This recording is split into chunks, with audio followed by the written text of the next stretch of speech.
more reading material.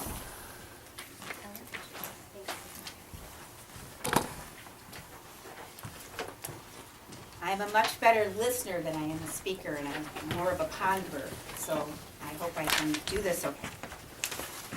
Sorry, Ellen, hold on one second. Thank you. I'm speaking to you tonight because I'm frustrated. I'm frustrated because many of us have been attending the village and board meetings since Cuomo announced that hydrofracking would be allowed in New York State, voicing concerns and asking questions about this process without response from you. The village boards listened to both sides and they pursued the legal counsel from both sides of the issue. This town board supports the gas industry. That's how it seems. There are at least 1,000 people in Oxford who do not want our town industrialized, and there are perhaps something like 130 people involved in leases. You are commended at the meetings by the pro guys for ignoring us as troublemakers. As elected and trusted board members, you're called to represent everyone that lives in Oxford. First of all, my concerns have been trivialized because I have not been a long-term resident of Oxford, and I've been accused of that out on the sidewalk. I plan to retire here in what I thought was a charming rural village and not an industrial zone.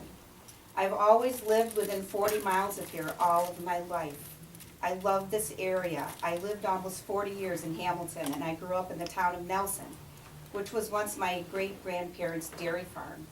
My dad was born there and purchased it from them. He converted the farm to a family-run Christmas tree business as a second income, much like you, Lawrence, with your maple syrup enterprise. He was the supervisor for the town of Nelson at one point. He was a conservationist. He was on the Madison County Soil and Water District Board. His greatest passions were his 100-acre-plus homestead and his family. And he would never have leased that land to any industry that would have ripped out his trees and built a well pad as close as 500 feet from his house for any price. I love the rolling hills and valleys and streams of this area of upstate New York. And I resent being treated like I'm an outsider. I've always lived here. I believe in supporting my community.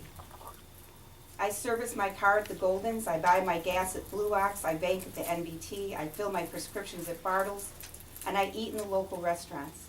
The only maple syrup I buy is yours, Lawrence. And I take bottles of your syrup to my sons when we go downstate to visit them for souvenirs from Oxford. I think Mr. Hemstraw can verify I'm one of the first people to pay my taxes when they come. I bet I've been first sometimes. I heard it said at one of your meetings that there are thousands of dollars of unpaid taxes owed to Oxford. How many of those taxpayers are long-term residents? Am I less respected than they are? I wrote a letter to the editor of the Evening Sun, and I asked 3 questions, and I'd like answers to those questions tonight. Were proper legal procedures followed when you changed the zoning laws in 2007? Do you plan to work with the village to update the comprehensive plan and reconcile the village zoning laws with the towns? And when do you begin this process? That's all I have to